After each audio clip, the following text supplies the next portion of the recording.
Patients, Thrivors, and everybody. Do you know the one word I'm highlighting today is? Stay tuned for the whole stint when I illuminate new words.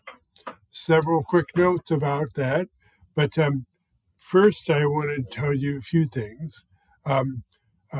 Before we get into the meat of the day, the podcast used to be called Stroke Folk Show. Good name, wrong word. Folks describe who we are, but Thrivors describes what we do. The distinction matters to me, and I suspect to you. And so, welcome to the Stroke Thrivors podcast. Same mission, bigger energy. The spirit of the old show is still alive on my YouTube channel at Stroke Thrivors. So you can go there and check them out. So the second, you may wonder, why do I do this show, the podcast? And I've been doing it in various ways for almost, for sure, 3 years, maybe 4. But why I do this is for at least 3, 4, 5 reasons. But for 3 that I usually tell you is one, I practice. And when I started these podcasts, my voice was a little bit different because the first stroke I had took out my speech center. And I'm still honing my skills. So when I do this, it helps me, and I think helps you, because sometimes I provide you with an example so you can keep trying. So, 2, I'm naturally curious. I was curious whenever I can remember. I was like 4 years old, and I would. They were building a subdivision up around me, and I befriended one of the electricians.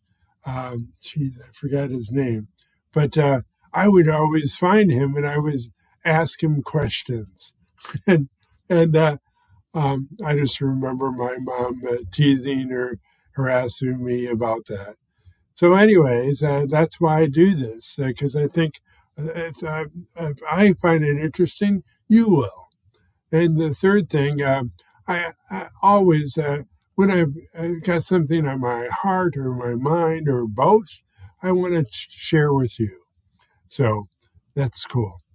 And the third item is my books. There currently is 2 and growing. The first I rolled out in November of 2024. It's a Stroke Survivors First Aid Kit, and it was the compilation of my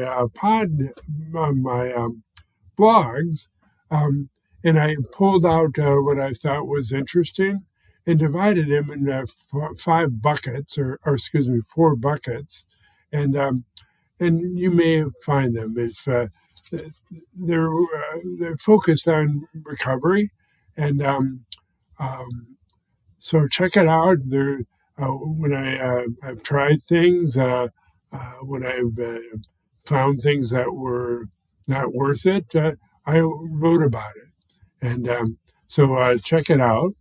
And about 4 months ago or longer, I wrote the word search for stroke recovery book, Volume 1, and it's the first of many to come. And they, when I was early in my recovery, the stroke, the speech recovery therapist, she recommend these, and I used them and I found them helpful. And volume 1 is the easiest, quote unquote, because when back then it was hard for me, and it has words that go from left to right or up to down. And volume 2 will add in diagonal, and volume 3 will add in all those and backwards in 3 ways. So if you like them and you find them useful, I will keep making them. And the same thing down the road were crossword puzzles, and because those will help. So, anyways, and the books, if you want to check out about them, you can go to your browser and type in tinyurl.com/stroke-books, and you can see what I'm up to. And I've got a book in the rough draft version. It's on Stop Your Next Stroke. That's really important. And then the next one is about your aphasia, and that's exciting. So they're coming down the pike, and look at them. And the other thing I did was way back when, I used to think of myself as a stroke survivor, and hence the title of the book, because the stroke survivors, what the heck? But I was in a focus group, a research of stroke patients, and the director of the lab gave his introductory comments, and he often used the word stroke survivors. And that hit me. And I caught him during a break, and I said, how come you use survivors? Why not another word? And sometime around there, I thought of the word thrivers. And I used OR, not ER, like it's correctly spelled, because thrivers looks at survivors and it goes further. And that's what I felt, and that's what I still feel. And so I commissioned people to design some sayings, and I'm keep going. There's I think 12 or 13 of the designs here, and you can get them in hats, you can get them in t-shirts, sweatshirts, shower curtains. You can look at the site and you can see, and you can look at them by going to first get your browser and then type in tinyurl.com/stroke-designs. So check them out. All right. And one more thing before we get into today's topic. It's from way back when, previous session. Here's what I want you to carry with you: real change, and the lasting kind. And it happens when your words, your body and brain, and your actions all line up.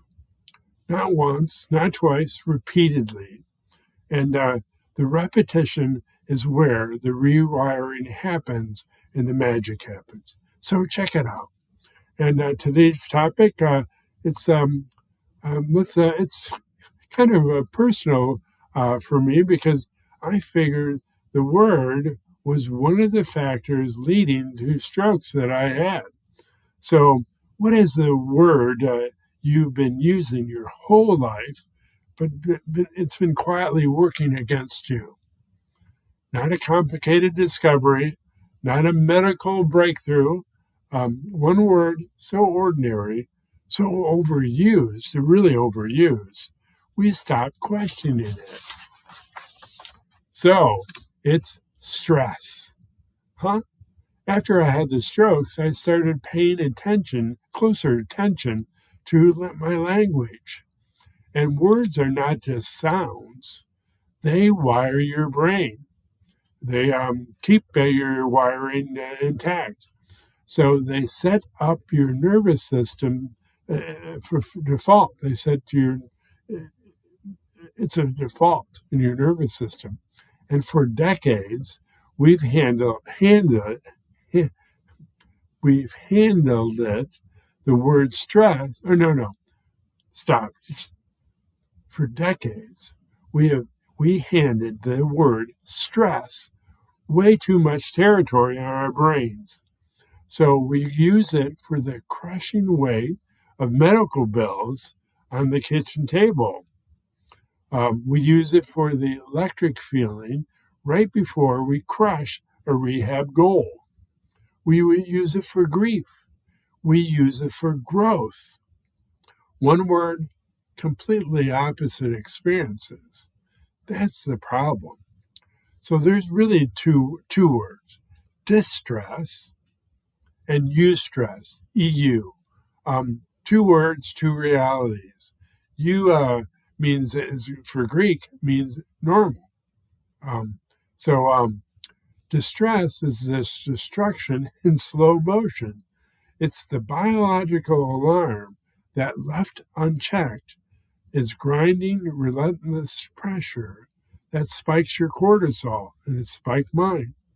It damages blood vessels, floods your body with inflammatory signals, and for stroke thrivers, it is a documented risk factor for reoccurrence for blood clot strokes. Huge. Read my next book. Naming it accurate, it's not wordplay. It's a health decision. It's a life decision. So here's what most people miss. Eustress is everywhere in nature, and it's keeping you and I alive. Gravity is eustress. Your bones only stay dense because gravity is constantly pulling on them. Remove that productive pressure, and your skeleton quietly starts to weaken. Every astronaut who comes back from space, especially live up the space station, needs months of rehabilitation because their bones and muscles are freed from the very stress that was holding them together. Crazy, but true. So your muscles work the same way.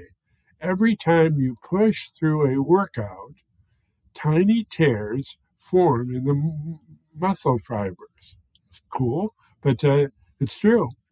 Sounds alarming, of course, until you realize that it is exactly how muscle is built. The breakdown is the building. And the post-session soreness you feel, that's your body saying, I am becoming more stronger. So it's huge. So rehab after a stroke works on the same principle. The struggle is to button a shirt, grip a pen, or say a word out loud. That productive friction is your brain forging new neural pathways. Isn't that amazing? That is eustress doing its quiet, magnificent work. It's not something to avoid. That's something to chase. So when we